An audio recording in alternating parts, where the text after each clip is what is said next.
You are now muted.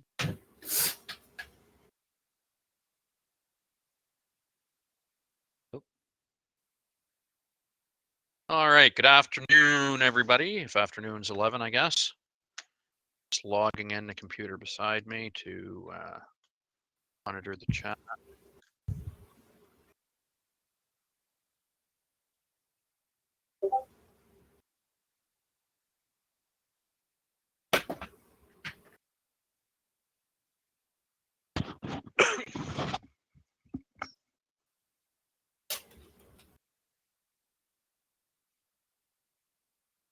Okay, I'll give everybody a minute or two to log in here.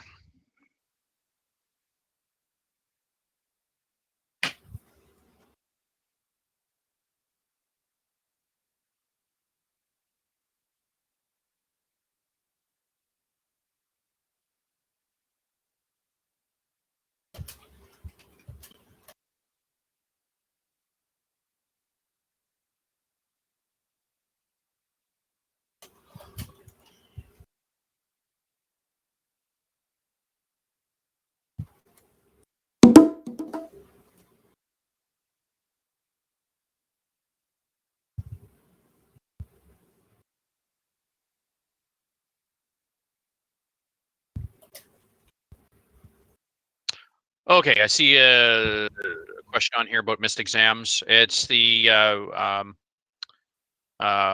instructor. Whoever was the instructor of the exam, you're going to have to work it out with that person. Usually, what I do is I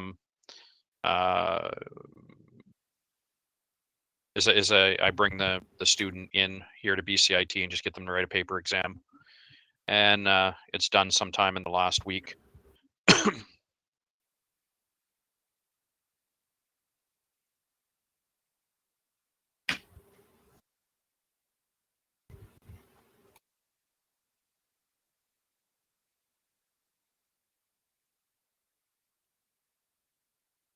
All right, when we reorganized the curriculum for the harmonization, we did it, and we do it based on the ITA outline. And because these two topics, digital logics and PLCs, are so closely tied together, we considered just making it one topic, but we didn't do that. We made them two separate topics, but you're going to notice a tremendous amount of overlap between these two topics. Can't hear anything. Can anybody hear me? I can, yeah. Okay. Yes.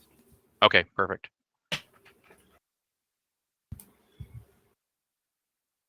All right, so what are the course objectives or the outline for here? We're going to program using RS Studio. That's the software package that we have for our controllers. We're going to program using ladder logic. So in the digital logic section this morning and in the future, we're going to look at different programs in function blocks. And with this course here, we're using ladder logic. In industry, it's typically split 80-20 throughout North America. 80% of what you'll see out there is ladder logic, and the other 20% would be function blocks. Oh, I'll record it. Yeah, just remind me if I forget to record stuff here. All right. So as I just mentioned, this section here, programmable logic controllers, is very closely tied to digital logic. And what we're going to do in this section, we're going to program using RS Studio. That's a software package for the Rockwell controllers we're using. We're using Control Logic's PLCs. We're going to program using ladder logic. Typically in North America, as I just mentioned, there's an 80-20 split. 80% of what you'll see out there is ladder logic. 20% is function blocks. We looked at both this morning. We had a stop-start, and we used a function block for one, and then we used ladder logic for the other. We're going to wire and program a PLC. Now that wiring part is going to be a little difficult doing it remotely, but what we're going to look at as a project towards the end will be a wiring diagram and a schematic. So we're going to look at how these controllers are wired up. And one of the good things about PLCs is it doesn't matter what the manufacturer is. Once you know how to wire one PLC, you know how to wire all of them.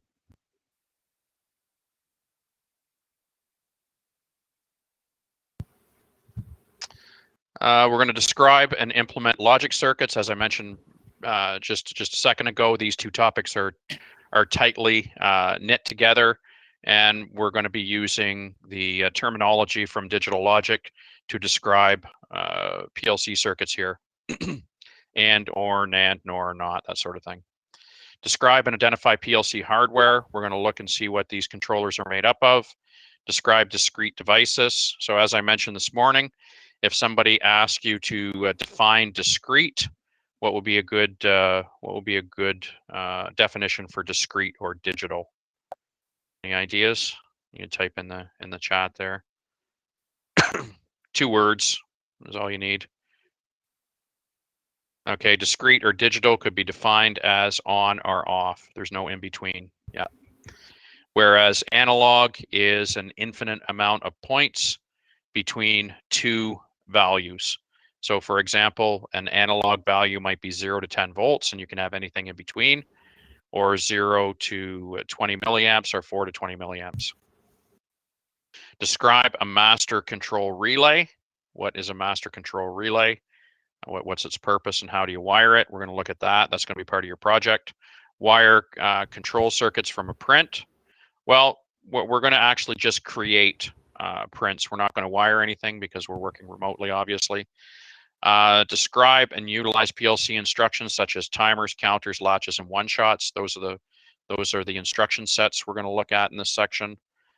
Describe what an operating cycle or scan is. Describe data types, document a program, troubleshoot a PLC program, and wiring. So hopefully at the end of this section, you're going to be able to look at these objectives and be able to do these things. All right, what are we going to do today? We're going to look and define what a PLC is, basic PLC operation, advantages. We're going to look at the CPU. I don't think it's necessary to do this next part, the fundamental logic gates, symbols, truth tables, review of Boolean algebra, PLC program, and equivalent wiring. That's what we did this morning. So we kind of covered that off when we did the and, or, NAND, nor, when we looked at the wiring and the program, the ladder logic program that was associated with those particular logic gates. All right.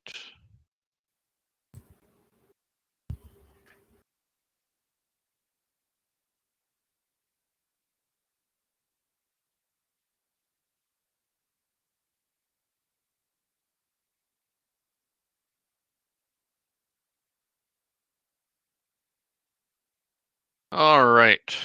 So this is from the Electrical Engineering Glossary. It defines what a PLC is: ruggedized microprocessor-based system which provides factory or plant automation by monitoring, controlling sensors and actuators in real time. Really what it is, in its very simplest form, we looked at this morning, you have inputs, you have outputs, and in between those 2 inputs and outputs, you have a user-defined program which tells the outputs when to turn on based on the state of the inputs. Very simply put, that's what it is. My first job back in the late 80s was at a meatpacking plant as an electrical apprentice, helper, and my foreman was 70, in his mid 70s anyway, and he didn't believe in PLCs, so the whole plant was wired like this. But let me bring this up, slideshow. So that's what the plant looked like. It was rooms and rooms of contactors and relays, timers, hardwired logic circuits. It was an absolute, yeah, somebody put here nightmare. That's exactly what it was. I used to be amazed when I looked at the Journey people electricians when they were in these rooms figuring out why a machine was down. It was like, I'm never going to be able to do this. Like, there's just so much to it. It's incredible. So what my job was at that time in the late 80s, the sawmills were changing over to PLCs, the ones that hadn't already done so, and they were auctioning off all of these relay cabinets. So for basically about a year and a half, all I did was dismantle what you see here, these relay cabinets, and itemize everything, and then put them in the stock room according to what they are. So you can see we've come a long way by replacing this with that right there. So this here is, judging by the look of it, that's a Siemens PLC, and you can replace all of this with just that. It really makes the system much neater, more compact, and easier to troubleshoot. When a machine goes down in the past, when you're working with something like this, what you would do is you get your voltmeter and you go figure out, okay, well, what devices are tied to the machine, get your relay logic circuit diagram out. Okay, what could be the problem? And you start ringing it out and testing. Now, when you have a problem, what you do is you plug your laptop into the PLC, you bring up the program, and you identify. First of all, you have to understand how the program works. And then once you do that, you can identify what the problem is by just simply going through the system, having a radio or a cell phone, have somebody else go down to the plant, and then just start pushing buttons and tripping sensors to see what the problem is or why it's not working. Okay, so that pretty much covers why they did this. So back in the late 60s, there was a company called Modicon, and they invented the PLC for the automotive industry. So when a car or a truck or some sort of automobile would change their design, what would happen would be the electricians would have to go in and rewire the whole plant. And they the engineers, the managers, they said this is not a very good use of our resources. It's a lot of downtime, and a huge expense. So we want to come up with some sort of system, some sort of microprocessor based system, where we don't have to necessarily rewire much. We'll just reprogram, and this is what they come up with. So some advantages: the ease of installation. You could see from the last two pictures that one would be much easier to install than the other. Flexibility. Now the flexibility would be when you change the process, you don't have to rewire your entire plant. You could simply change a little bit of the programming. Reliability. These things, I've worked in a few sawmills where these PLCs have been there since the 70s. In fact, you have to partition your computer and run old software. It's a bit of a nuisance, but these things are pretty bulletproof. Expandability: when your plant increases in size, you can simply network another PLC in or just add modules. And accuracy: you can imagine if you've taken second year here and not online, you would have had an opportunity to look at the hardwired timers they have upstairs, which are pneumatic timers. Yeah. This PDF and everything you see here is on D2L. So you would have seen those hardwired timers that we have in the second year lab, and you basically turn a dial. If you want a light to come on after 5 seconds, you look at your watch and you fiddle with the bellows until you get something that approximates 5 seconds. Whereas we can get it right down to the millisecond of accuracy with these controllers. So one of the functions that we're going to look at is timers, and you'll see that the units of measurement are milliseconds, and we can set the time right down to the millisecond, which would be necessary when you look at any high-speed high-speed functions. There's a bottling plant, Pepsi plant here in Lower Mainland. And if you ever have the opportunity, I don't know if anybody in this group works there, but if you ever have the opportunity to visit it, it's pretty amazing at how fast these lines are running. Maintainability, yeah. So if you're doing maintenance, it's a lot easier to look at a computer screen and figure out what the problem is, rather than take your voltmeter and try to go rip apart some panels to see what the problem is.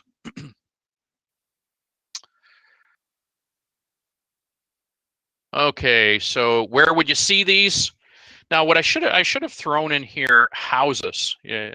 More and more, you're going to see in your career, not so in mine, where a house energy management systems, things like that, will be ran from a PLC. In fact, I just did a little renovation at my place, and we got an electric car, so we turn things on and off according to demand through a controller. So where would you see these? Large scale be pulp mills, sawmills, mining, manufacturing, wastewater treatment plants, things like that. That would be the PLC we're going to use in this class is a control logics. So that would be a PLC you would use for a large scale. Medium scale, food packaging, bottling, things like that, just smaller warehouses, things like that. You would probably get away with compact logics. So at the top of the food chain with Rockwell, Allen Bradley, you have control logics. That has all the bells and whistles. That's the Cadillac of PLCs, if Cadillac is your gold standard. And then working down from that medium scale, you'd have compact logics, and then down from that small scale, you would have things like programmable relays, or what they used to call shoebox PLCs.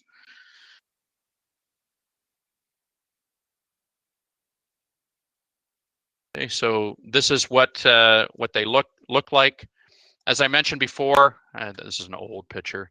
This here, what we're looking at, that's a PLC 5. That would be the equivalent to control logics. That's the Cadillac, so to speak.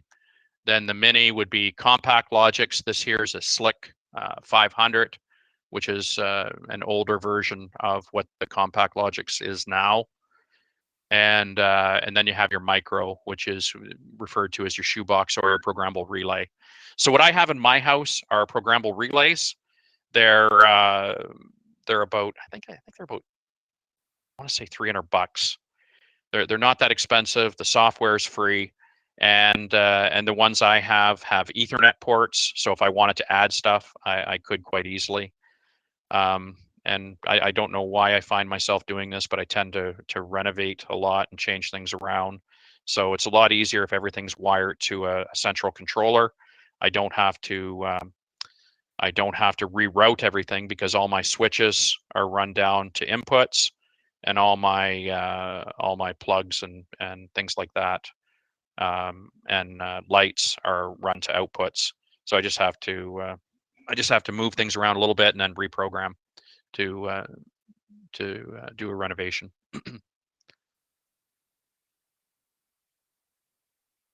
Okay, so that's basically what I just said there. Okay, here's a test question. Name the 4 parts of a PLC: input, output, CPU, and your programming device. Actually, it's power supply. Why did I put programming device? Okay, so the 4 main parts. This is in my notes too. Let me hit escape here, and I'll bring up my notes. So in lesson 1, in my notes, this basically just reaffirms what we've been talking about. So the main parts of the PLC are the power supply, CPU, input module, and output module. Okay, so you can, if you're doing any review, you can go back and look at my notes, and that's all posted on D2L. Okay, so how does a PLC work? It works based on the inputs. So your CPU looks at the state of the inputs, and they update the outputs. Here I have programming device. This would be your laptop, or in the past they used to have those handheld Yeah, the PowerPoint's on D2L as well. So essentially what you do is you write a user-defined program which tells the outputs when to turn on based on the state of the inputs. It's no more complicated than that.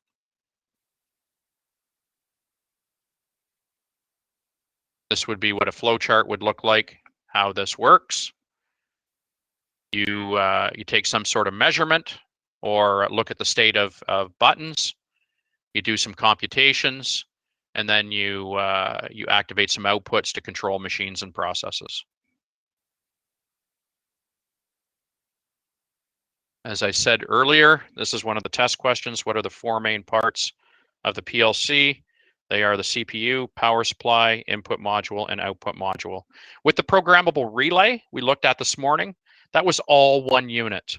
The PLCs we're going to be using in this class are expandable, which means the processor is a module, the input is a module, the output is a module, and the power supply is a separate entity as well. And I've got a picture of what that looks like. So these are the PLCs. I just took a picture of the ones that are in the lab here. Looking at the left, this is the power supply. And the purpose of this power supply is to power up the controller itself. It serves no other purpose other than energizing the backplane of this controller. So this is a rack system, which means each one of these modules can be pulled out and replaced.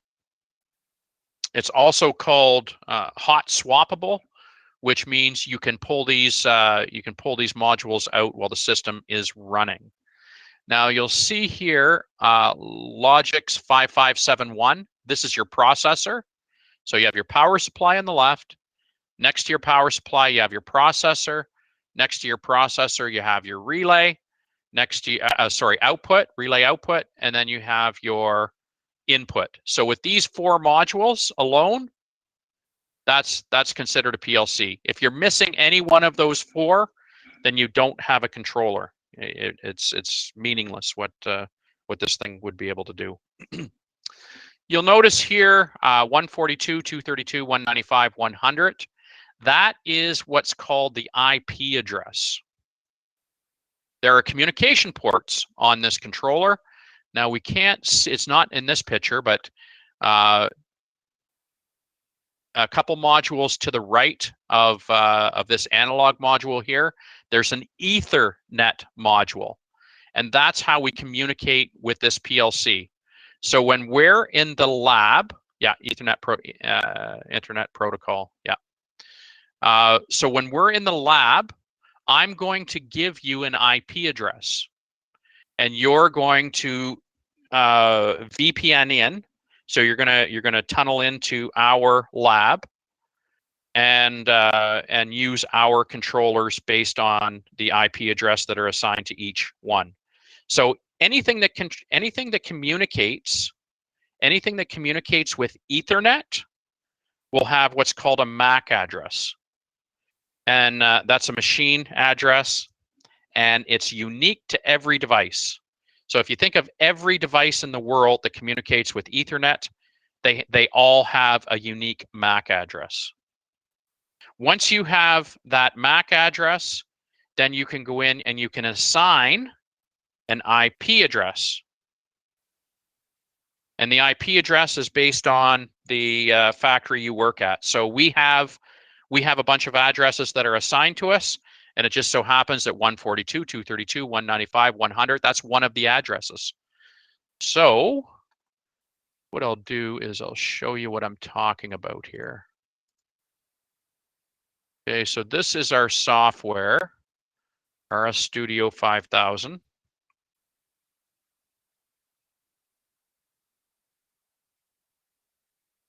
I'm going to go new project, Logic 1756L71. I'm going to walk you through this once we get in the lab like a bunch of times, so don't worry about following along. I just want to show you what the IP address looks like. So this is the software opening up. This morning we used Zelio, and same idea. You can give a Zelio if it communicates with Ethernet. You can assign it an IP address, and you can go download your programs like that, or you can connect a serial cable to it and talk to it like that. So if I go, okay, so this is the software that we use to program our PLC. And if I go communication, who's active? So what this does is it polls the network to see what's out there. Serial, S-E-R-I-A-L, not like Frosted Flakes cable. Okay, so this is everything that's on our subnet. What is subnet? 142.232.195, okay? And everything else will have a unique 3-digit number after that. So there's a PLC right there. I can tell just, now it's really tiny on your screen, but I can tell if I expand that and I expand the backplane. So I can see that this is a PLC, this is my processor here, 1756 ENBT. And then below that, I have all of my modules that is connected to it. Okay, so we'll leave that for a minute.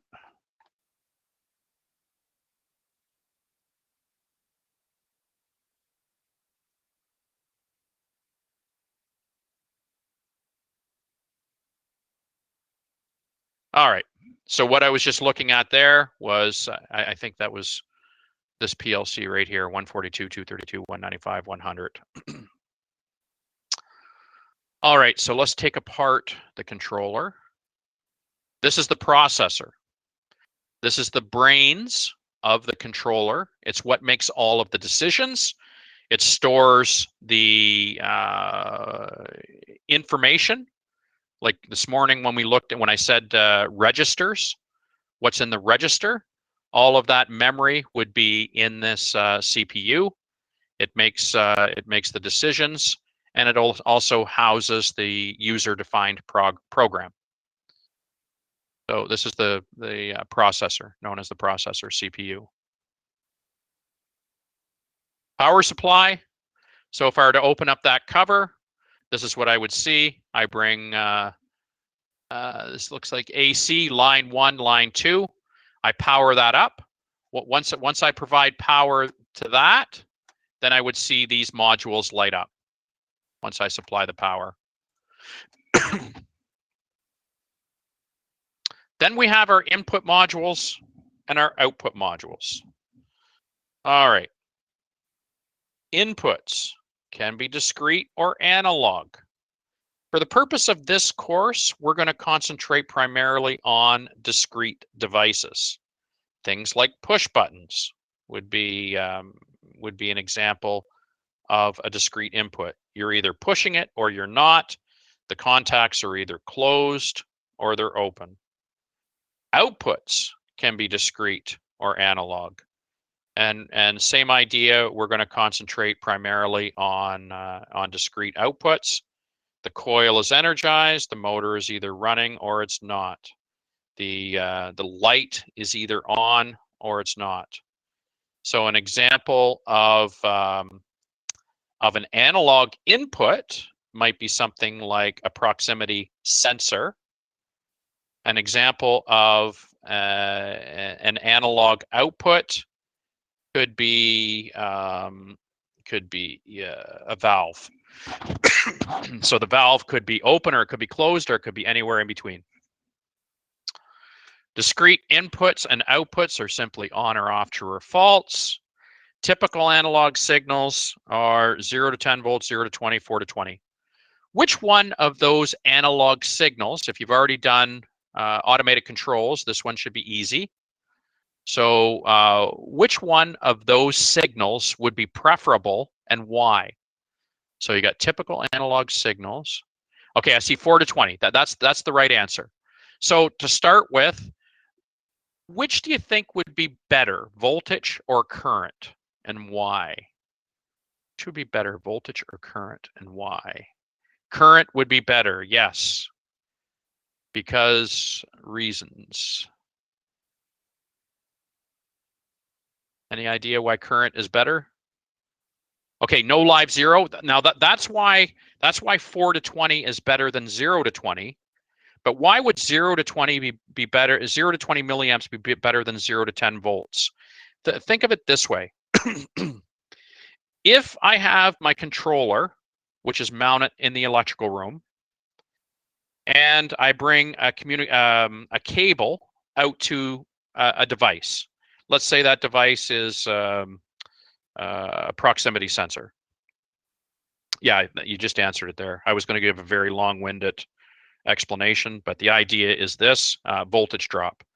If my cable is 10 meters or my cable is 50 meters, I could have exactly the same situation, but two different voltages at my controller. So with current, as we learned in year 1, current is the same everywhere in a series circuit. So that essentially is all that is a series circuit.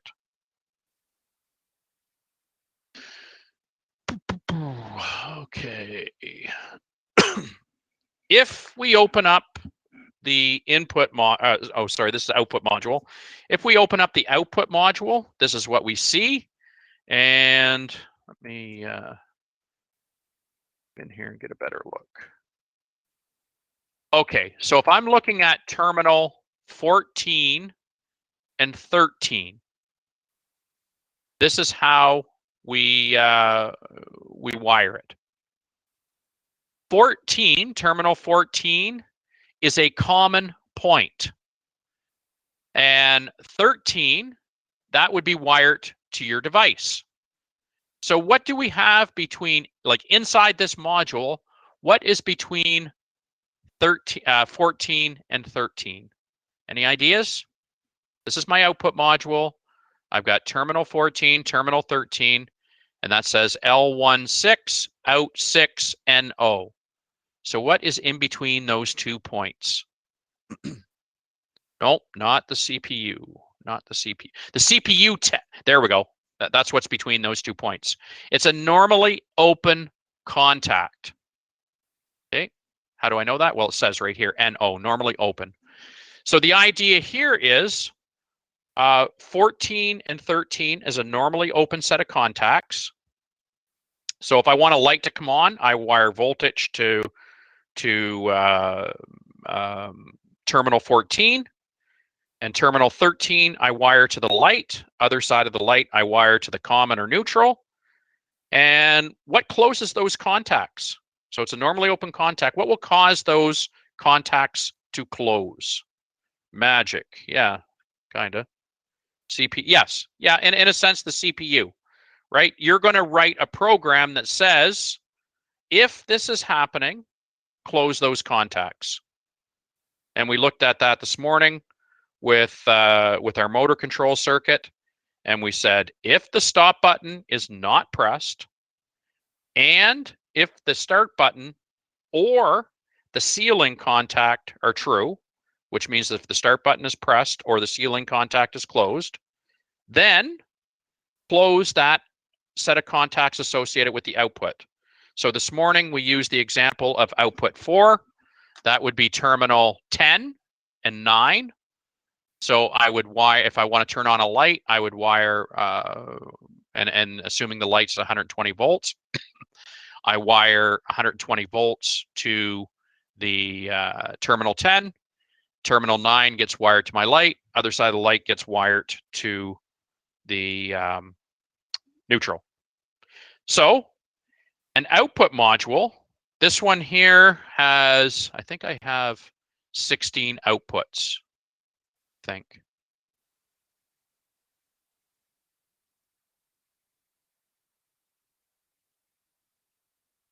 This is showing, yeah, 16 outputs. So the output starts at 0 and it goes to 15. So if you can wire a light in your house, you should be able to wire an output module, because it's like wiring a 16 gang switch. You bring voltage to one side of the switch, other side of the switch goes to your light, other side of your light goes to your neutral. So this is, you could think of this as like a 16 gang switch. Now these are what's referred to as isolated outputs. L1-2 is not common to L1-3. So if you have one supply, you have to put a jumper from 6 to 8, 8 to 10, 10 to 12. If you want this all one common circuit, then you have to jumper these. So typically what you would have is probably some sort of overcurrent device protecting each of these outputs. So you run voltage to your breaker, other side of your breaker goes to your line 1, 2 here, and then you wire terminal 5 to your light, other side of your light to your neutral. Okay, so that's your output module. And this is referred to as a relay style output. You can have relay outputs and you can have solid state outputs. What would be an advantage of one over the other, do you think? Okay, so if these are contacts, in fact, if you get close enough to these, you can hear click, click, click when these things are changing state. Perfect. No, solid state has no moving parts.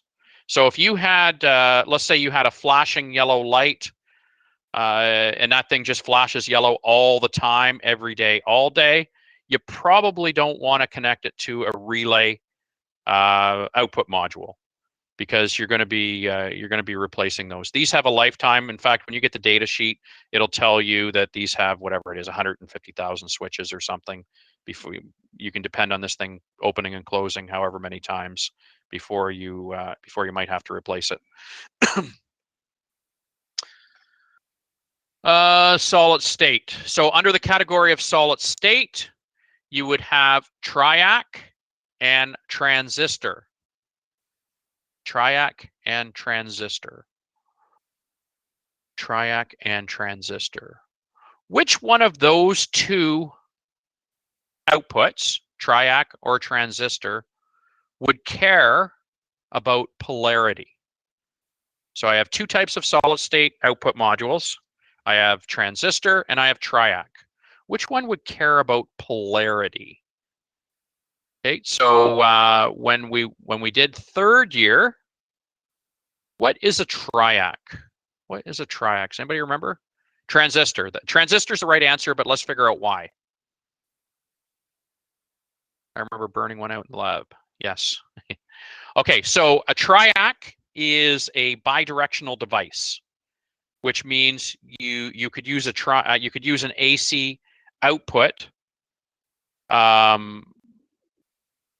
would be a triac. So if I had I don't know, motor coils that were rated for 120 volts, I could use a triac output for that. So I can put 120 volts on the triac.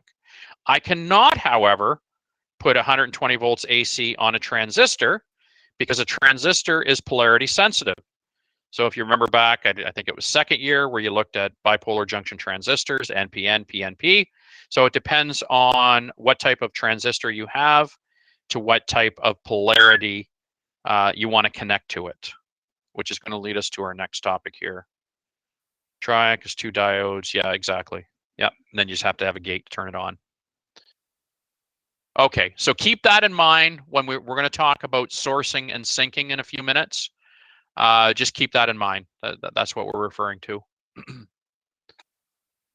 Okay, there's our input module. So this here is, if you look at the very bottom, you'll see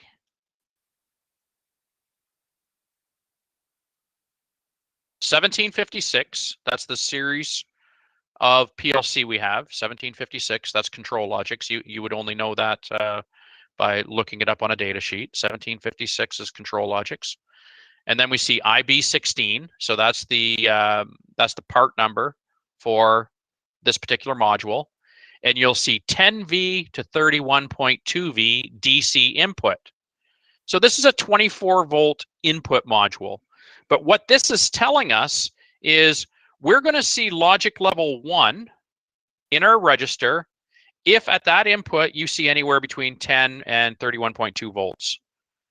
And what they're saying is you could damage it if you go beyond 31.2 volts, and you have an unpredicted result in your register if you're less than 10 volts. Let's look at, so this is a 24 volt input module.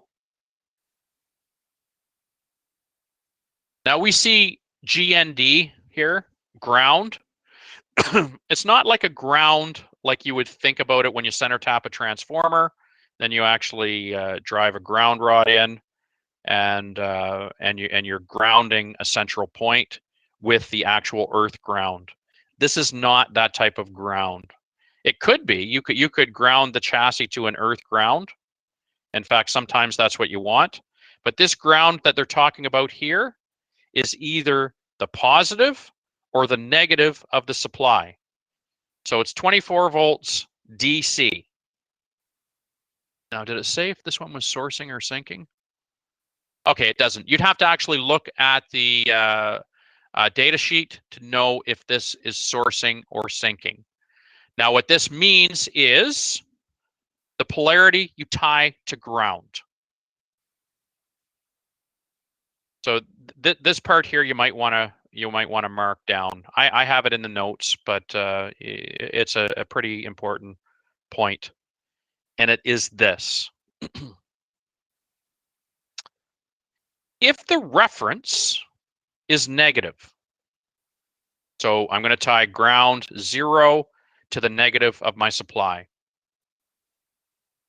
then this module is said to be sinking. Sinking. And you can remember it. It's if you're on a ship, it's negative to be sinking. Okay, so if we tie this module, the ground, to the negative, then the module is sinking. Which means this. Your device, like your push button, has to be sourcing. So I'm going to stop right here for a second. I'm going to switch computers, and I'm going to draw this out, what this would look like. Okay, so just give me a second here.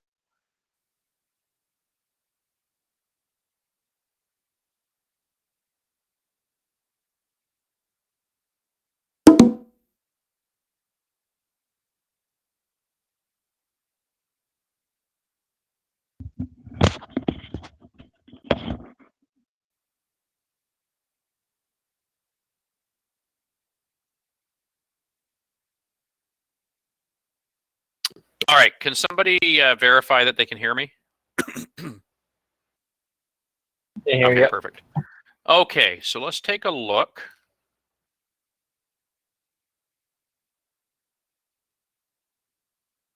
I'm trying to figure out if I'm upside down. I think I'm upside down. All right, there we go. Okay. All right, what does that mean? Well, I have a supply.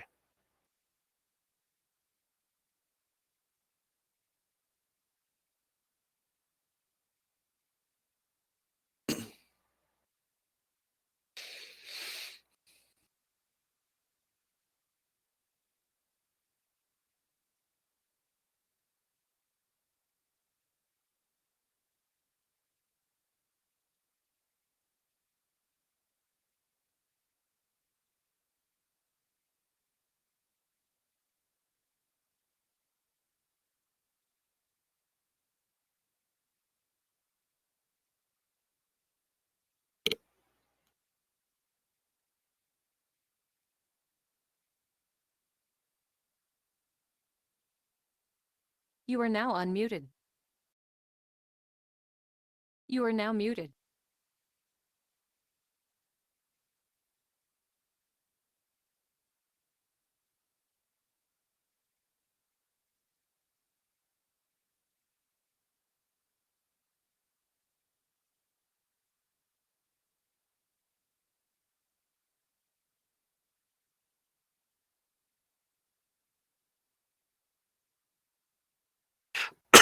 Okay.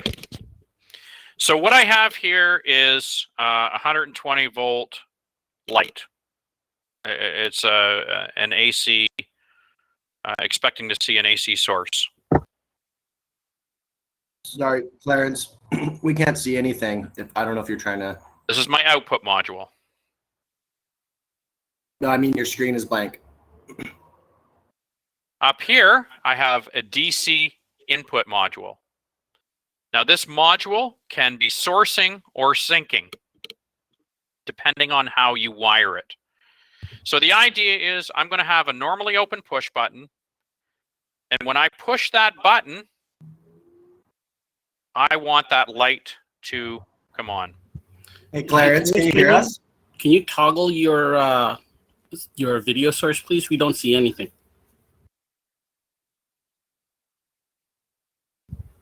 You know what? I hear somebody talking, but I don't have my other headset on. I had to change headsets. If Only you see. can hear us. Oh, I'm so sorry. Okay. Okay. Yeah. Hang on a second.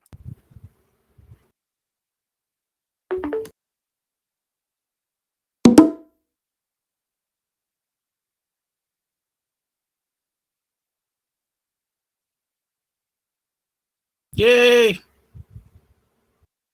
Okay. Let me start again. How is there two of you, Clarence?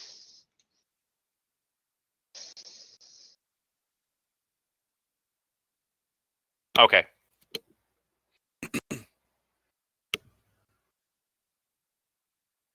I made this just big enough I can't see it. Just give me a second.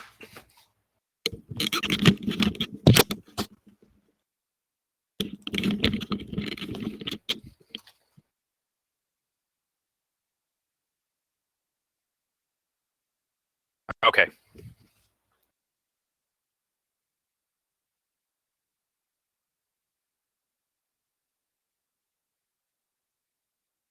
All right, so let's start again. I have an AC light here, 120 volt. So it's wired to an output module. So I've wired line, you can call this line 1 and you can call that neutral if you want. So I've wired line 1 to the common, and output 4 is wired to my light. Other side of my light is wired to my neutral. So this is how you'd wire an output module. What's in between these 2 points? Does anybody remember?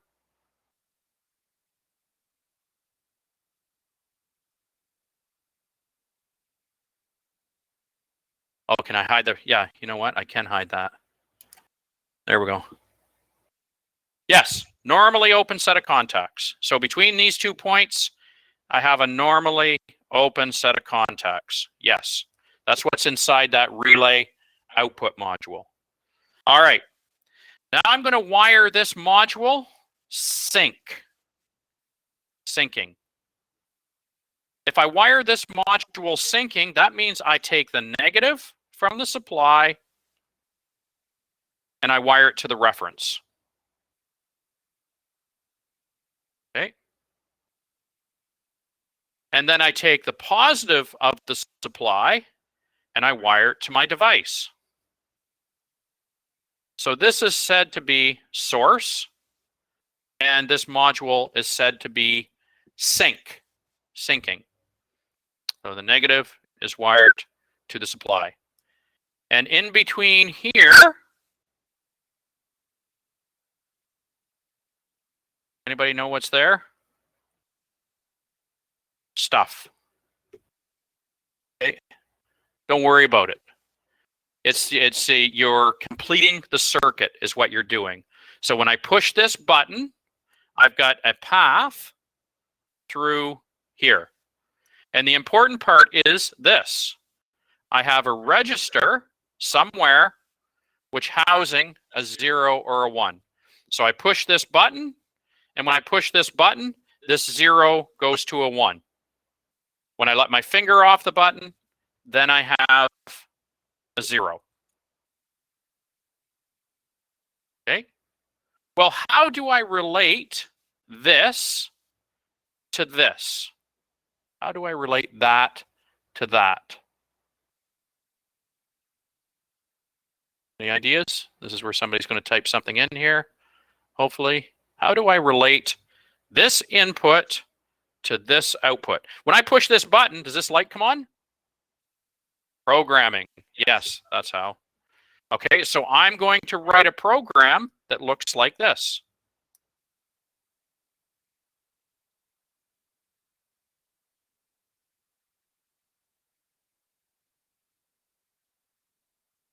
This will be input 1.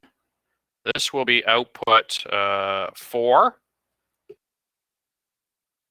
Okay. Now, this program says, go look at input 1. Okay, so there's input 1. That's the register. That's what it's looking at. There's a 0 in here right now because I'm not pressing this. If you see a 1, then this instruction is true. Jump to the next instruction. This instruction here is an output. So just like there's a register for the input, there's a register up here for the output. That's output 4 right there. This is input 1, output 4, 2 registers. So the way a PLC works is this. This is my input module, my output module. My buttons are wired to my inputs, my loads are wired to my outputs. Then the intermediate step is the programming, which is this, which ties the input to the output. So this says, go look at input 1. If it's a 1, then it's true. If this is true, so let's say I'm pushing it and that's a 1, then this would be true. This output would then be true. This 0 changes to a 1, and then these contacts closed, provided I'm pushing this button. And that's it. That's basically how this works. So there's a register associated with the input, a register associated with the output. This output register gets updated based on the program, and the input register gets updated based on the state of the inputs, like the push buttons. So how do I make this light come on? I push this button. This 0 becomes a 1. This instruction is true. This instruction is true. It drives that previous was a 0, now it becomes a 1. And then at the end of the scan, it updates the outputs. So if it goes and looks, is this output a 1? If it is, physically close that set of contacts and turn on that light. Syncing, negative. I could flip that polarity. So I could just as easily have done this, provided my module allows for it. So this is GND. I'm going to draw my power supply like this. I draw my push button like this.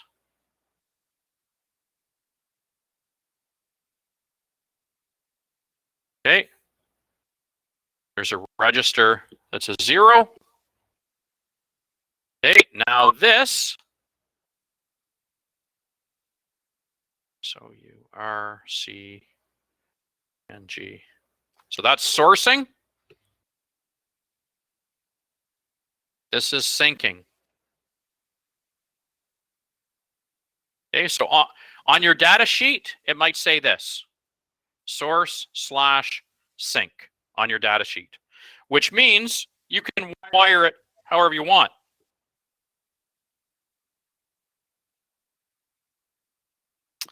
Yeah, so I see here it says, so sourcing, it depends on what you're talking about. Are you talking about the module? Are you talking about the device? In this case here, the device is syncing and the module is sourcing. It's sourcing because I have the common tied to the positive.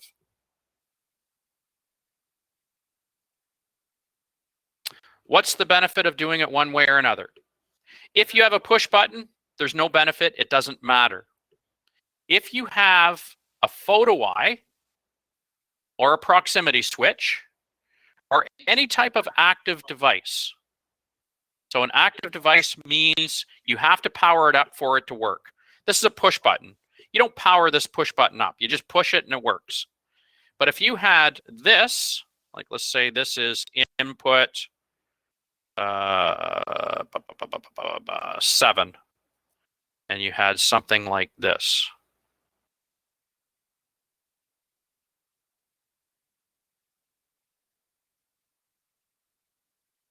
This right here is a symbol, could be a symbol for a photo Y.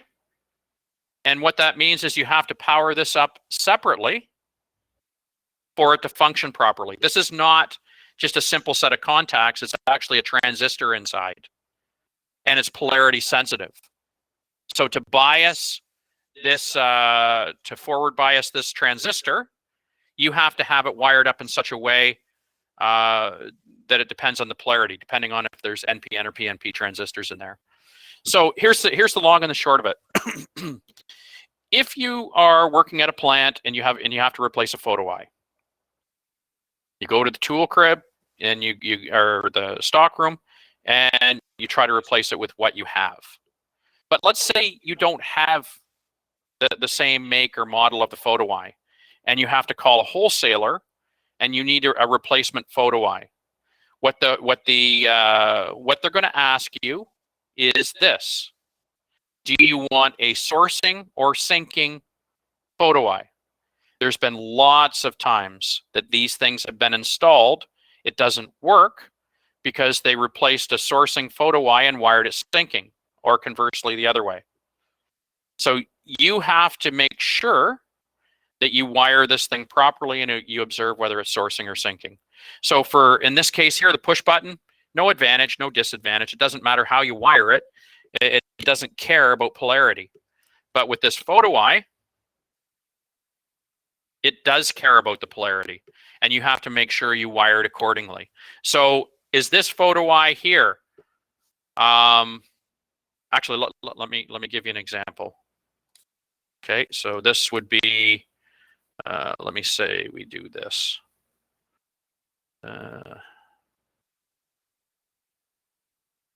GND.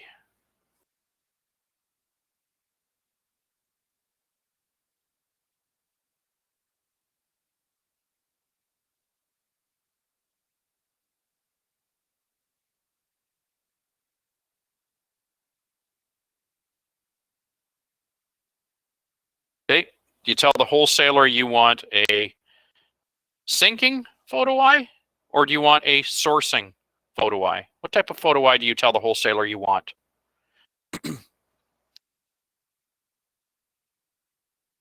I waited long enough to see if I would see any other answers. I see we've got 2 syncs and 2 sources. What type of photo eye do you want? Okay, I'll give you a hint. It's not sourcing. Okay, syncing. You want a syncing photo eye. Why? Because your module is wired source. See? It's wired to the positive. Your device is wired to the positive. Sorry, your module is wired to the positive, which means your device has to be wired to the negative. So the module is sourcing, but if you're calling the wholesaler to tell them you need a photo eye, then you want to order a syncing photo eye. You always have to have the opposite. That's the way to remember it. If you have a syncing module, you need a sourcing device. If you have a sourcing module, you need a syncing device. They always have to be the opposite. And think about it this way. Like you have your stuff right here. If I wired this to the positive, there's no complete circuit. You need to make a complete circuit.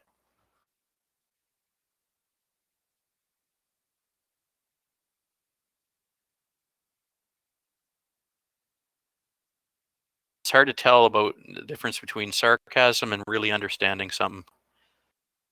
But this is the trouble with online. Does it make perfect sense? I don't know. I hope so. The whole point of it is you always want the opposite. If you have a sourcing module, you need a syncing photo eye. And you don't care. You're not designing devices, so you don't care whether it's PNP or NPN or any of that stuff. There's a module I loaded up which goes into great painstaking detail on how this works with optical ISO coupling and all of that stuff. But as far as we're concerned, all we need to remember is it has to be the opposite.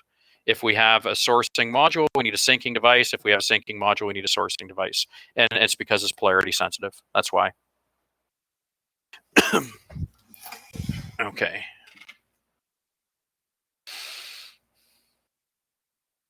When the ground of the module is connected to the negative, it's syncing, then the device is sourcing. Yes, exactly.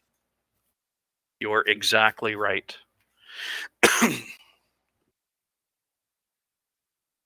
Clarence, if that's the case and you're working with... Okay, I'm going to switch computers again, so just give me a second here. I'm going to take control, take presenter. All right, now I can hear. Okay, if you have a 24-volt system and you are sourcing, does it make sense to say that the common is wired to positive? What's its? So say it one more time. If you have a 24 volt system and its, you have to define what its is. Is its the module? The polarity. Or is its the photo eye? Is syncing or sourcing just describing polarity? Yes, that's exactly what it's doing. Syncing is negative, sourcing is positive. Okay, thanks. Yeah.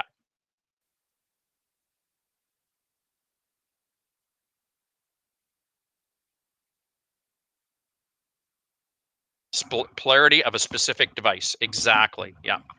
Yeah.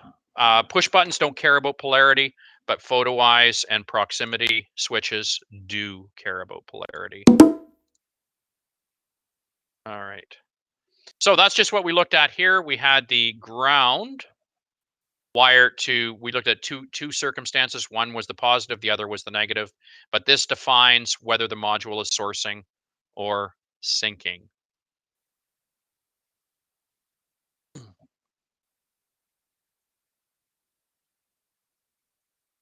This is an overview of the hardware. The memory would be in the processor unit. I don't know why I've drawn that as a separate entity. It's not.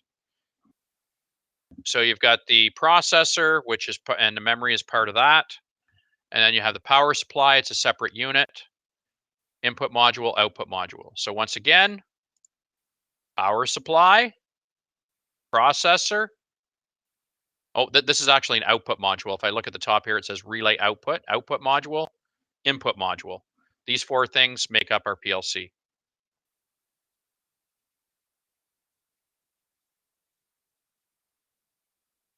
Okay, so when you buy a rack and the modules, there will be some installation requirements. Make sure you you look at that. It's very important as far as heat dissipation and whatnot. Where to install it in the cabinet is also something to take into consideration. In fact, let me make the point here of this. So if we go to content and we go to where am I going? PLC tutorials. Okay, so it says PLC and VFD electrical control wiring. This is I would like it if you did all of the tutorials, but this one here is all about installing, how to install property and things to take into consideration. Programming operations. Let me just remind myself what's in that one.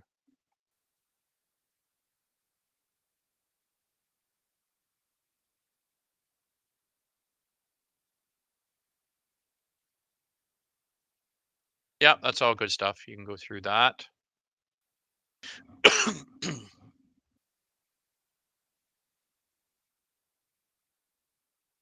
Then timers and counters. Okay.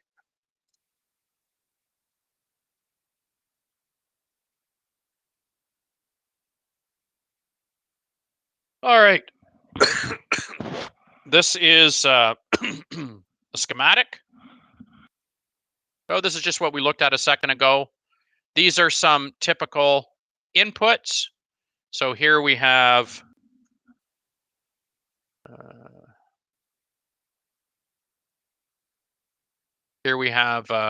push button, limit switch, temperature switch, float, selector switch, photo eye. So this one here cares about polarity. And here we have the normally open contact on a starter. And then over here, we have some discrete devices. We have a motor coil, a light, a solenoid valve, and a VFD. So I don't know, did we already do the gap training for VFDs for this class?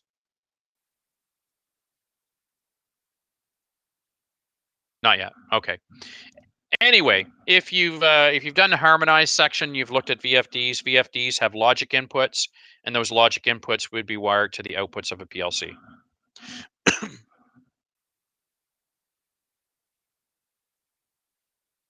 All right. We've been at it about an hour. Do you want to take 15 minutes, and then we'll wrap things up a little early, hopefully. Okay, so let's take 15 minutes.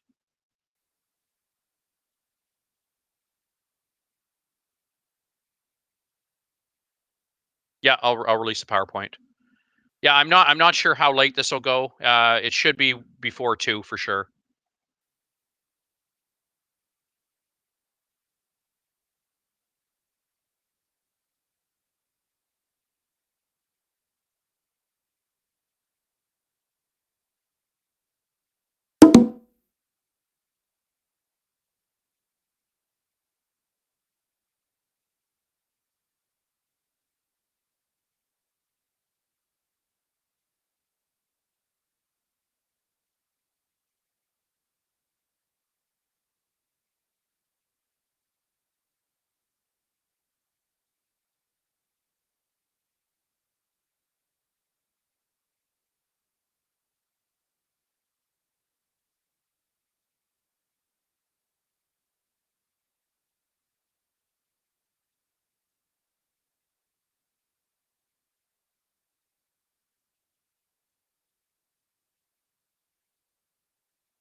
All right.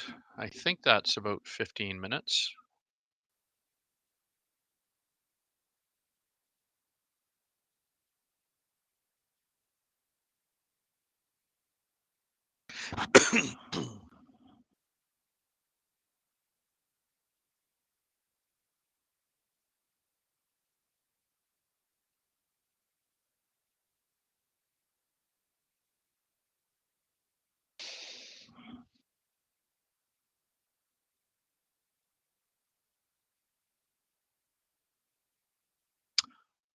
Okay. I/O synchronous scan cycle. Inputs are transferred to the input image table. Okay, so when you start a program, here's what happens. Here's the first thing that happens. The inputs are transferred to the input image table. So that's the registers I was talking about. If they're normally closed buttons, there's 1 stuck in the registers. If they're normally open push buttons, then there's 0s stuck in the registers. So the inputs are transferred to the input image table. Beginning at rung 0, the truth of each rung is evaluated, and the output image table is updated. So just like there was registers for the inputs, there was registers for the outputs. So as each rung of logic is being evaluated, the output image table is being updated. Now the outputs are not being updated, just the output image table. Then as soon as you hit the end of line, the output image table is updated.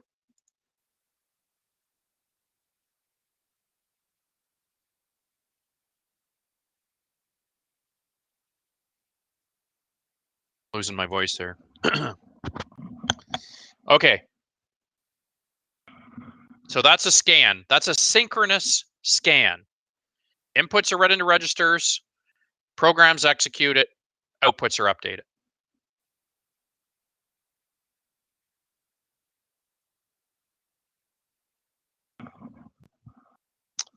These are the two instructions we looked at this morning. XIC is examine on. Now, I don't know why Rockwell has done this, but they've chosen to further complicate it by designating the examine on as XIC, which stands for examine if it's closed. I guess what they're saying is you examine the switch to see if it's closed, and if it is, then it's on. The other one here is examine off, which is XIO. Okay, so you can commit those to memory. XIC, examine on. XIO, examine off. Okay, so the XIC and the XIO instruction looks like a normally open contact, and you may even heard this terminology in industry. However, this is an instruction, not a contact. Okay, so that's an instruction. First one, examine on, is looking for a 1. And the examine off here is looking for a 0. Okay, so the XIC instruction is a pseudo acronym for examine if closed, and the instruction looks for a 1 in the register for this instruction to be true. The XIO instruction is a pseudo acronym for examine if open, and this instruction looks for a 0 in the register. Now, I know where students get confused here. You're going to see XIO and you're going to say, oh, it's examine on. No, on and off, they both start with a O.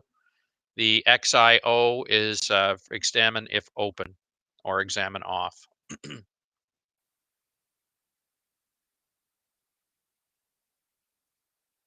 Looks for a 0. Yep. Yep.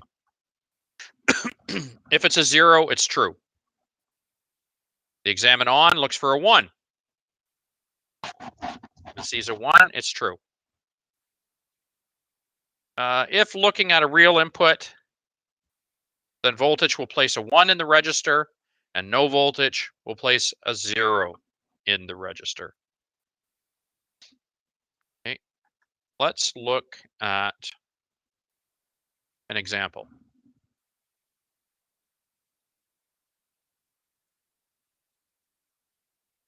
Okay, so this is the software we're going to be using. This is this is RS Studio. The other software we're going to be using is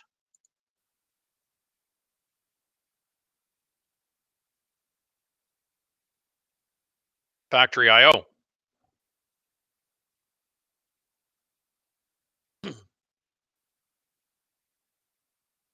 Yes, Factory IO is free for 30 days. You can download it at home. And what I would like you to do this weekend is go through the tutorials, getting started, manual, parts, and scenes. Okay. So Factory IO, let me, so if you're looking for the link, just Google Factory IO.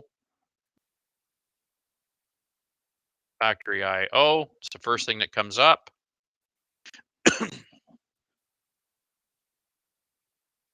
Try for free. Okay, so you can just download this.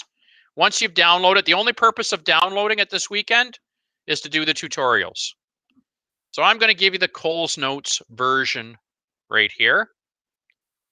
Pretty much everything we're going to do in the lab, we're going to get from a scene. So there are these pre-made scenes. I'm going to pick one. I pick the converge station. Now I'm moving this around. That's part of the tutorial. Okay.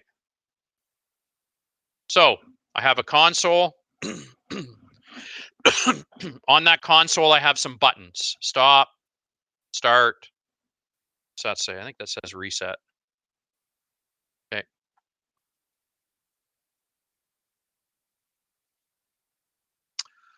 All right. So what I'm going to do now is I'm going to connect this. I'm going to connect a PLC in the lab to my virtual factory. Okay, so I'm going to create some tags here. So don't worry about this is going to look completely foreign, obviously, but I'm going to create a couple tags here. And when I create the tags, I have to create them based on what they are here. Okay, so what I did is I just installed a PLC to this virtual factory, and it already has inputs. Bool in 0 is at entry 1.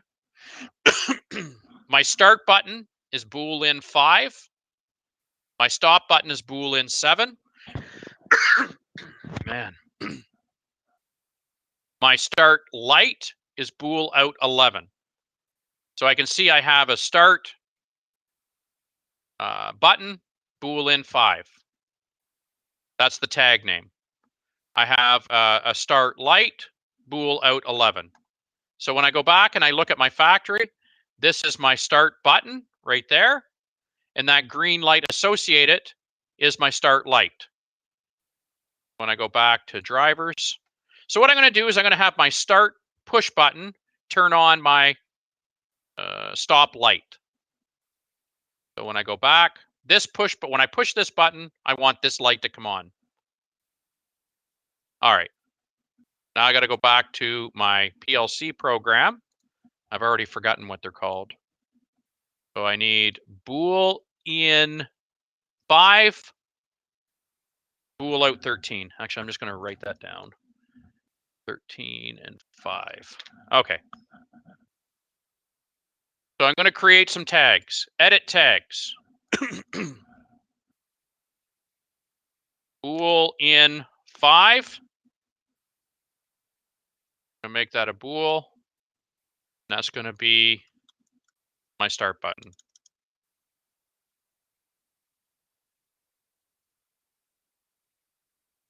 Create another tag. Bool out. What did I say that was? 13.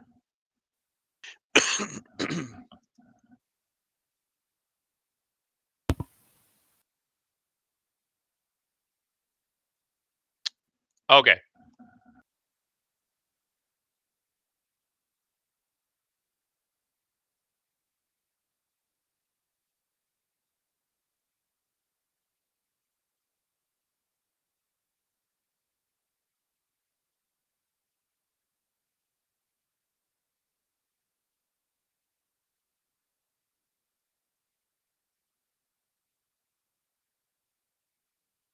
Why do I not see bool out 13? There. There we go. All right, so I've written a program. Now I'm going to tie a real PLC to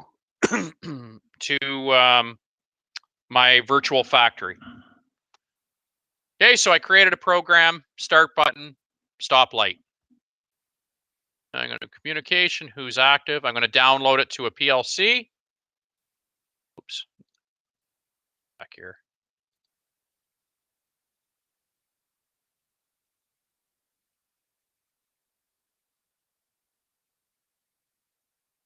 All right.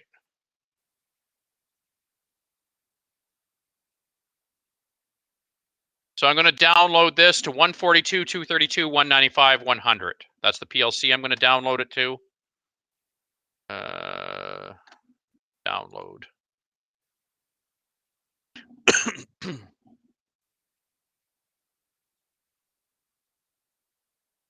Give you a warning here, says death and destruction and mayhem if you don't know what you're doing. I'm going to download it anyway.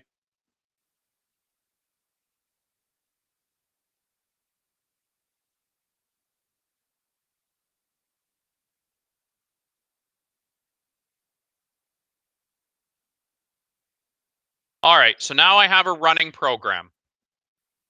I have a running program. So here is what's happening internally. My inputs are loaded into registers. My outputs are updated. My output image tables outdated. And then my outputs are updated at the end. So if I go to controller tags, I can see bool in 5 is a 0. Bool out 13 is a 0.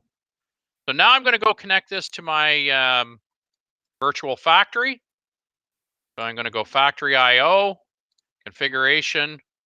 I'm going to enter my IP address, 142.232.195.100. And I'm going to go back.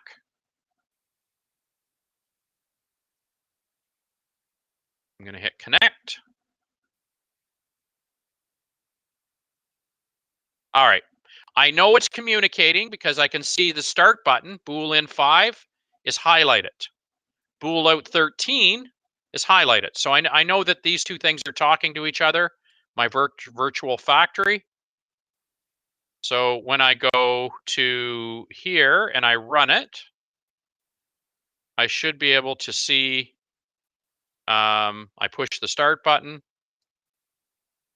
and I can see my stoplight coming on. Okay, so what's happening in my controller tags? Well, take a look at what's happening with this register when I push this button. My input is updated, my output is updated, and then my light comes on. Okay, so this here is a whole factory.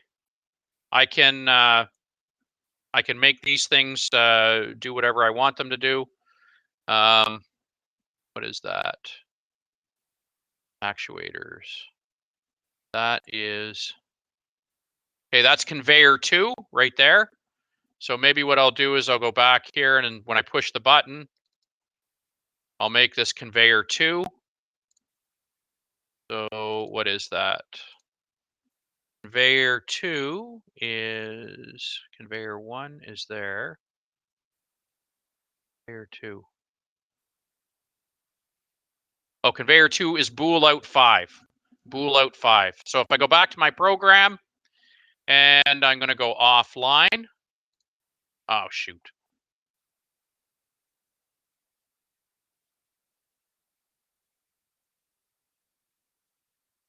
Okay, I'm going to go offline.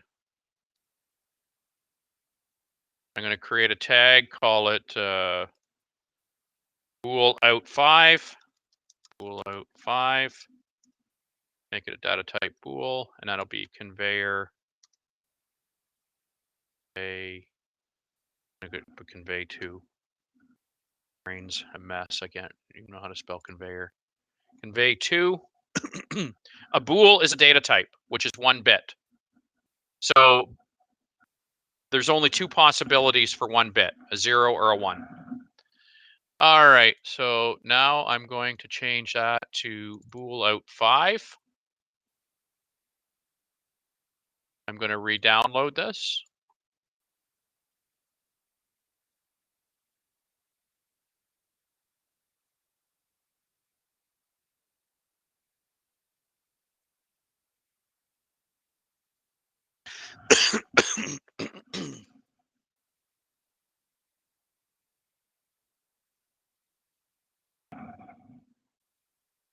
Put it in remote run. I know it's in run mode because the green arrows are on. So I bet hundreds of dollars somebody will say, hey, this doesn't work. And I'm going to go in and I'm going to say, okay, you don't have it in run mode. You know it's in run mode when the green arrows are on. Okay, so now I'm going to disconnect. And then I'm going to connect again. Okay, there we go. So now I should be able to push the button. And I can see, be able to see the conveyors going. So this doesn't do anything. I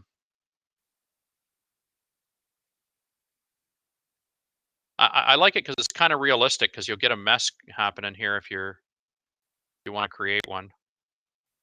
Oh, it won't load anymore on the, oh, no, here we go.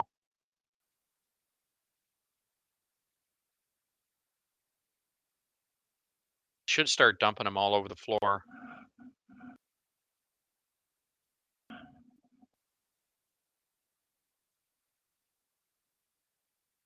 Anyway, if you go out of your way, you can make a big mess here. So there's lots of different scenes.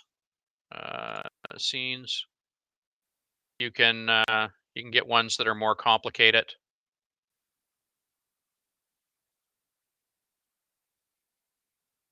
You got you can get robots and a bunch of other stuff. Okay. You could also build something from scratch, but that's a real nuisance. What I find easier is if you want to build something, just pick something that looks close, and then start peeling stuff away. Like you can delete stuff. You can add stuff. How do I add?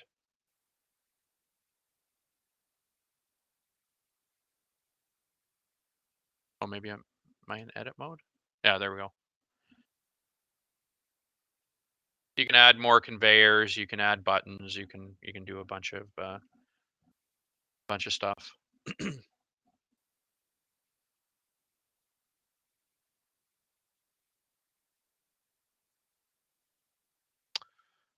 All right. What you'll notice here is this doesn't actually mean a real input. It's a virtual input. The start button. There's not something really wired somewhere. If there was, we would have to install our modules down here. So if I go here, discover modules. So since I'm online and I'm running, it's going to look at the back plane and it's going to see what's on there. And it's like, okay, there's an output module, create. So this will install the output module.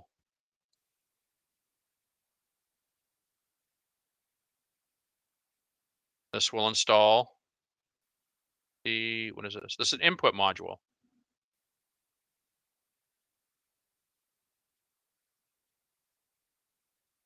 This is another output module. This is an analog input, analog output, high-speed counter, and then an Ethernet card. Okay, so far what I have here is a processor. I have an output module, and I have an input module. There's some numbers here. Look, 0, 1, 2. Anybody know what that refers to? What does that 0, 1, 2 refer to, do you think? Did I lose everybody? 0, 1, 2. Let's say that 1. What does that refer to as, do you think? Any ideas?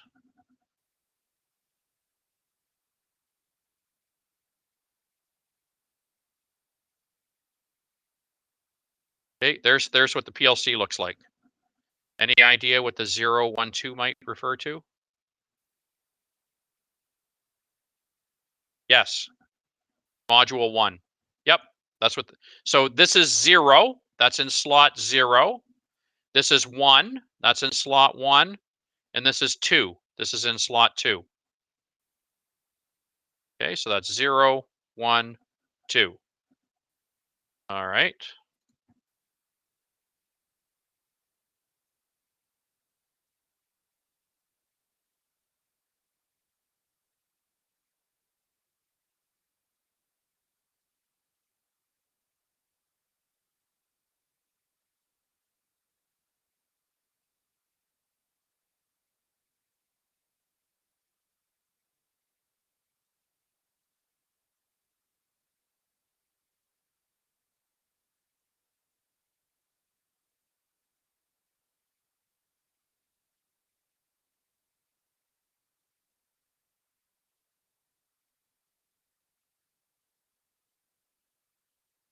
Okay, this is on the test. Local :2:I dot data dot 3. Local means the module and the processor are on the same rack. They're local to each other. 2 means it's in slot 2. I means it's an input, and data dot 3 refers to input 3. So you got 0, 1, 2, 3. That's input 3. Local :1:O dot data dot 2. What does that refer to? Local means that the module and the processor are on the same rack. 1 refers to the slot. O refers to output. Data dot 2 refers to output 2.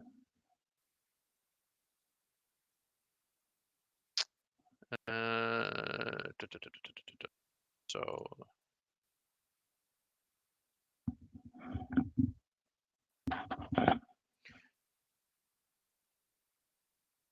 then it wouldn't be local. It would be something else. I'm going to say it again, and it's in your notes that we haven't gone over yet.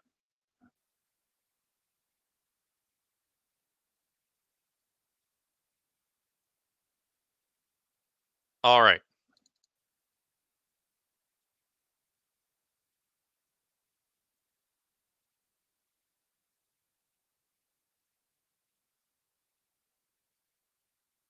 It's going to show 32 bits, but we only have 16 inputs. It just shows the entire scope of the possible register. Okay. So these are my inputs. Input 0, 1, 2, 3, 4, so on and so forth. This is what's called my input image table. Now watch when I go to my main program. I'm going to toggle that bit. Did I toggle a bit?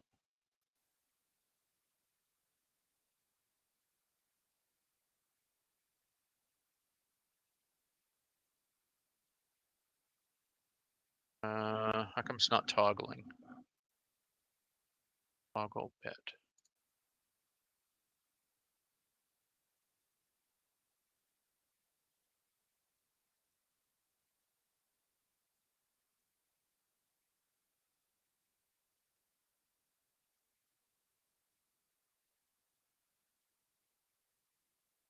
Okay.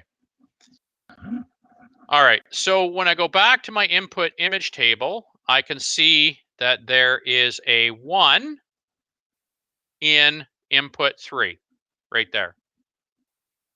Now, in reality, what you would do is you'd have a push button or something wired to input 3, and I would be pushing it right now. If I push it right now, I see a 1 right there in the register. So once again, local.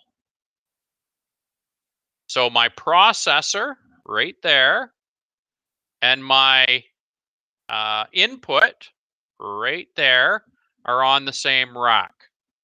I don't have to have this. I can have what's called remote I/O, which means it's just a module that has inputs and outputs. There's no processor. Or I could have what they call parent-child PLCs, so I can have them linked together. So the processor, this processor could be running an input module on a different rack. Or I could have other devices altogether. I could have a robot. I could have a robot, and that robot has I/O, and it wouldn't be local to this rack. It would be remote. Okay, so when I go back here, local means that the processor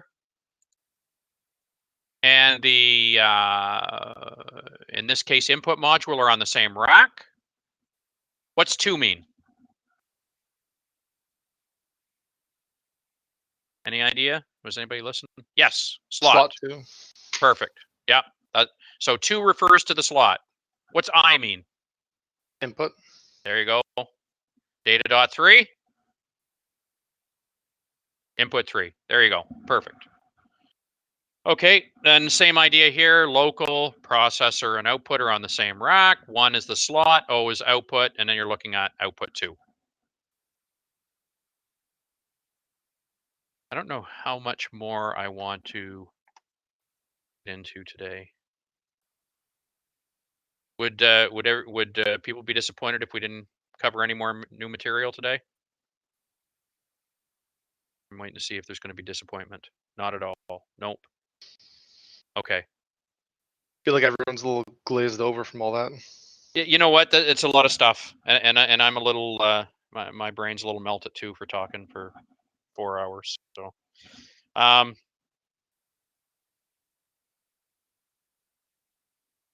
data refers to the type signal.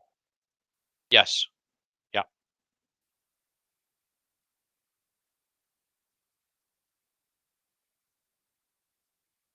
All right. So once everybody sobers up tomorrow, what are they going to do?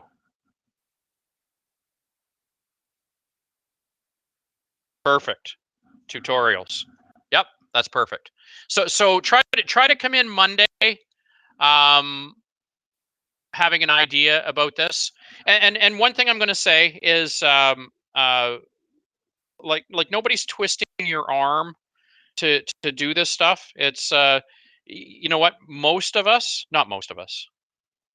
I want to say probably about half of us won't have to deal with this stuff, but I would say half of us will.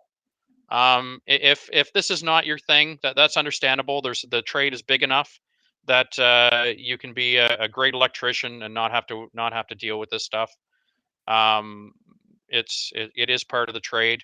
But what I will say as far as the labs go, I'm not going to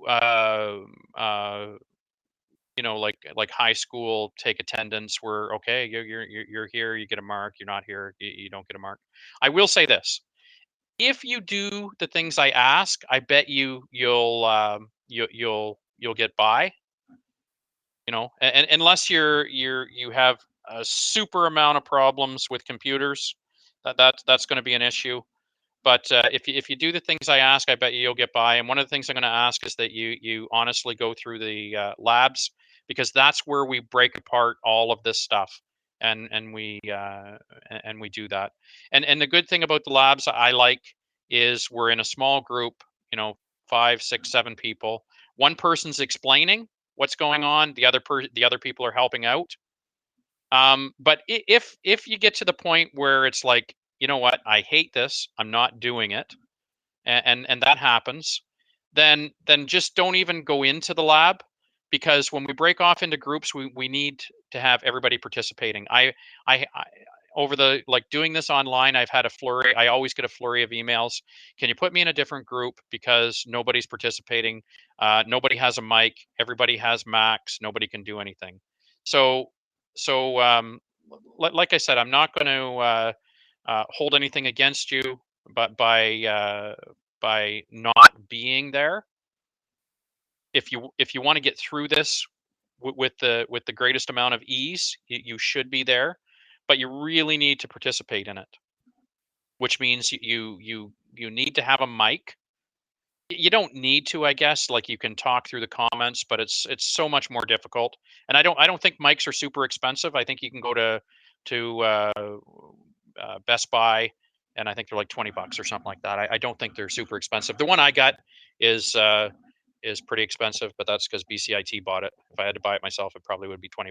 But this one here is a good one. It's like and even though it's a top of the line, I think it was only like $80 or $90. What else? What else? What else? I think that's don't think I have much more than that for today. So we're going to kick things off Monday morning, digital logic again. I'm going to go over some new material. And if you want to get a heads up on what I'm going to go over on Monday. Oops, did I close this out here? I think I've loaded everything on. So let me view this as if I was a student. You as a student.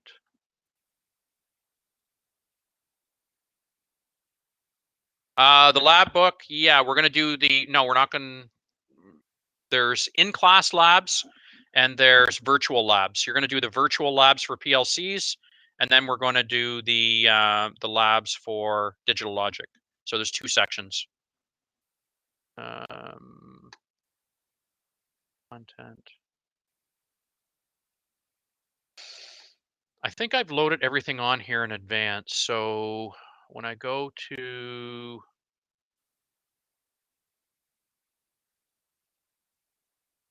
electronics, logic, lessons, yeah, everything's here. So if you want to know what I'm going to do on Monday, this is what I'm going to do on Monday.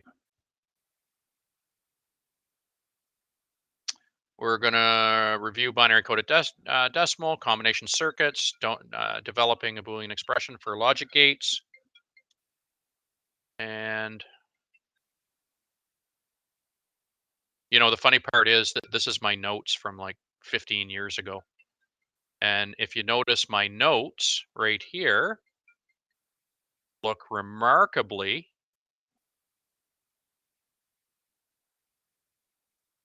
like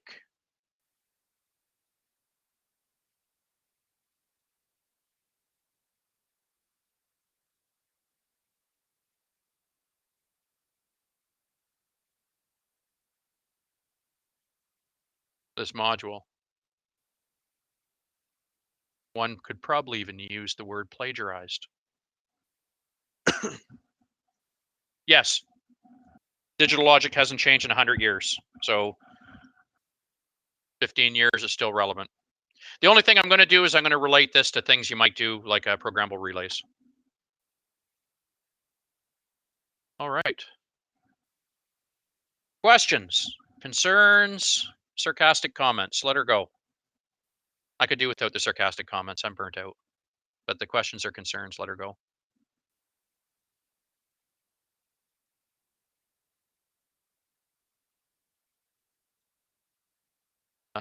Could I convert it to a PDF, my PowerPoint?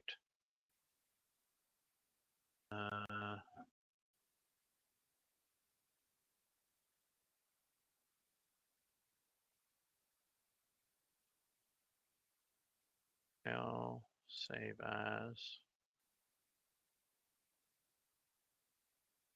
I don't know, so that's why I'm.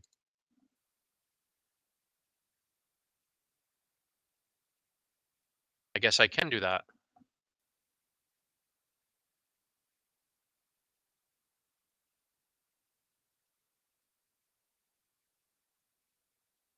I don't know that sometimes when you do stuff like that, I've done this with AutoCAD, and when you change it, some of the I don't know, looks fine.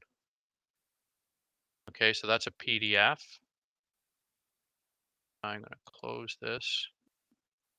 I'll put where are we? PLCs,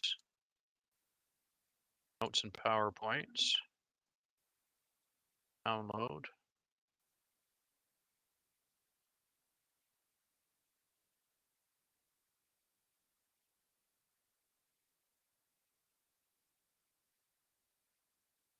Oh, what did I download?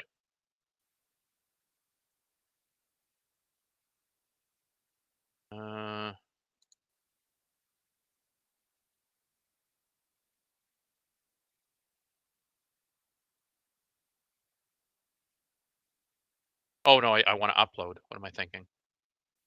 What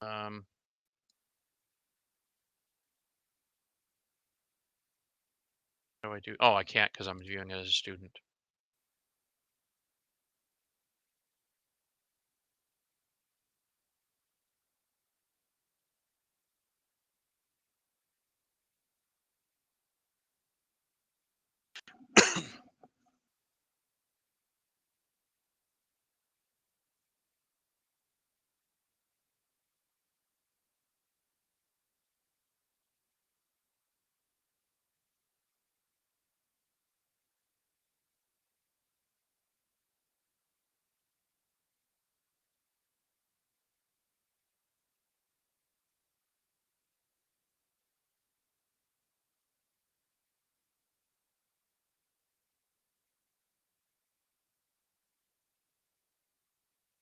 Hey, Clarence. Yeah. Sorry, I just don't know if my comment got lost in the mix there, but are we going to be able to rewatch these lectures over the weekend? Yes. Okay. I just downloaded that, but where did it go? I thought I saved it on my desktop. Okay, I'll figure out how to do it, but I guess the answer is yes. If you use LibreOffice, you can always open LibreOffice and press and export directly to a PDF. Okay, there you go. Okay, so yeah, you can if you go to virtual class or Bongo, it should be here. Now they constantly change this, but I can export it, and I will, but it takes 24 hours to upload. Yeah, So, it just wasn't available yet, so I was just seeing if it would be like just over the weekend or whatever, so we can rewatch them. yeah, it's recorded. In fact, I'm going to stop recording here. So I'm just rambling. Okay. Yeah. So I'll try to remember tomorrow about this time to put them on under content. I think that's the only way you can see them, can't you? Or can you go? Do you have a way to?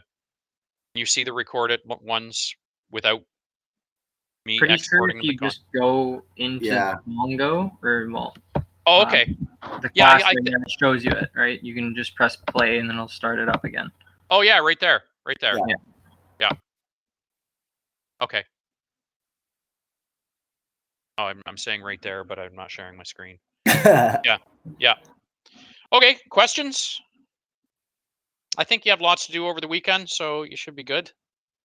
We have your email. Okay, let me put that in here.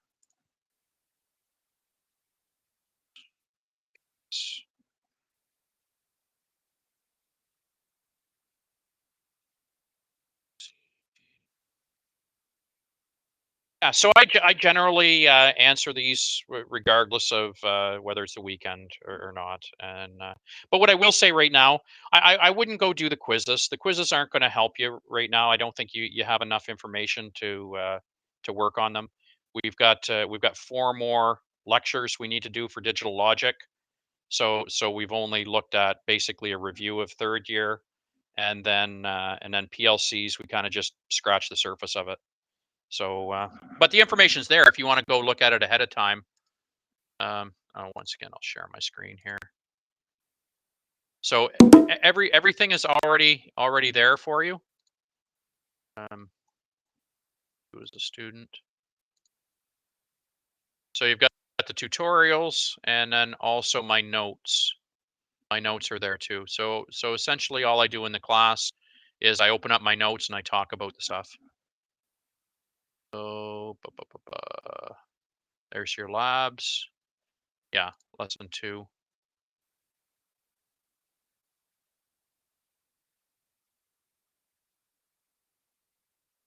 First time I've seen that.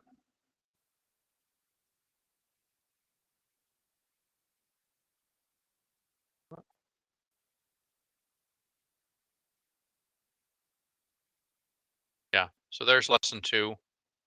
These are the things I'm going to go over next class. Creating a project, configuring the hardware, creating tags, data types, instruction sets. And then we'll get into the labs. There are instructions on D2L to get you started with the software. Is all that stuff going to be through Logix Designer or? Yes, Studio. Okay. Oh, sorry. Which Logix Designer? That's the digital logic. And then PLCs, we're going to be using RS Studio and Factory IO. RS Studio. Okay. Yeah. Now you should be able to tunnel in under. Let me think how we do that. Okay, so if you go workspace.bcit.ca, and then you log in as if you're logging into D2L.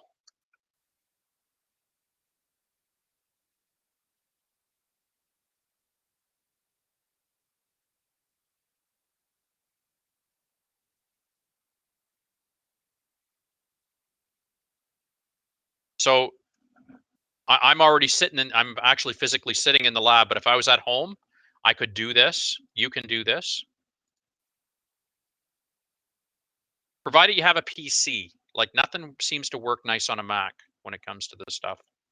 Okay, then I go desktops. Okay, so there, I'm actually sitting in this room, 116, but I can go into room 210.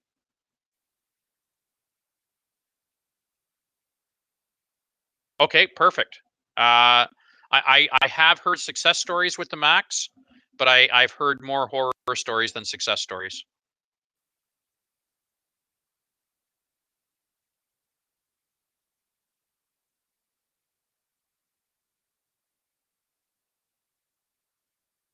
Yeah, I'll put the link up. You can just copy it down right now. It's workspace.bcit.ca. Okay, I'm not going to bother doing this, but if you log in, then you're sitting in our lab virtually, and you have access to all of our software. I can't really think of a reason you'd want to do that right now, but anyway, you're going to want to do it later.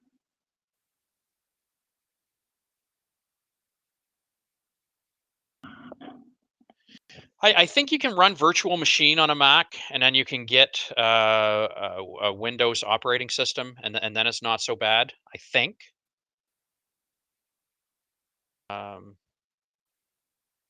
Yeah, this is all. I don't know. My kids have a Mac, and they're pretty good on it, but yeah.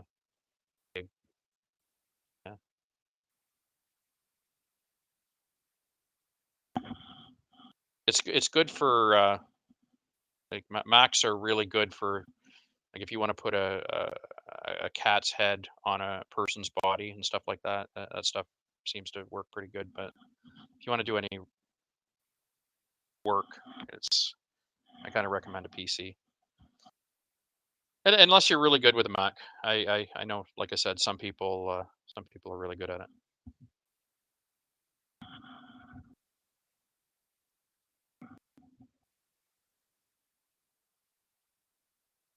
All right, I don't have anything further.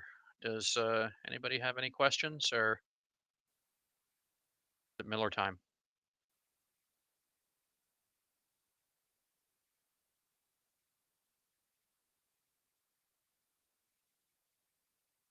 All right. Okay. Okay. So good luck. Like I said, I constantly check my email. So if you have any questions, I should be able to walk you through it. I'm probably going to turn my phone off tonight, but tomorrow morning I open it up and I'll answer questions. But yep, tutorials. All right, sounds good. I'm gonna have a good weekend, and I'm gonna close things out here. Thanks. Have a good weekend. Yeah, you too, man. You too. Have a good weekend, folks.